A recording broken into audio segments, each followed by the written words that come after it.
ചില മനുഷ്യന്മാരുണ്ട്, എന്ത് സങ്കടം വന്നാലും ഉള്ളിലൊതുക്കി നടക്കുന്നവർ. അവരൊന്നും ആരോടും പറയില്ല, എന്നിട്ട് സങ്കടങ്ങളുടെ ഭാരം പേറി ജീവിക്കും. നിങ്ങൾ എപ്പോഴെങ്കിലും ചിന്തിച്ചിട്ടുണ്ടോ, ഇങ്ങനെ നടന്നാൽ നമുക്ക് എന്താണ് കിട്ടുന്നതെന്ന്? ഒന്നും കിട്ടാനില്ല. നമ്മളെപ്പോഴും നമ്മുടെ ഒരു പ്രശ്നം ഒരാളുമായിട്ട് ഷെയർ ചെയ്യുമ്പോൾ നമ്മുടെ ഒരു ഭാരം കുറയുന്നത് പോലെ നമുക്ക് തോന്നും. ഒരു ചെറിയ ആശ്വാസവാക്ക് മതിയാവും നമുക്ക് ലൈഫിൽ തിരിച്ചു വരാനായിട്ട്. ആ ഒരു സ്റ്റെപ്പ് എടുക്കാനാണ് പലരും മടിക്കുന്നത്. അത് ചെയ്യരുത്.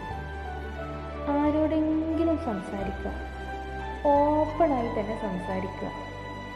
നിങ്ങൾ ജഡ്ജ് ചെയ്യില്ലെന്ന് ഉറപ്പുള്ള ഒരാളോട് ഉറപ്പായിട്ടും സംസാരിക്കുക. സംസാരിച്ചാൽ തീരാവുന്ന പ്രശ്നമേ ഈ ലോകത്തുള്ളൂ.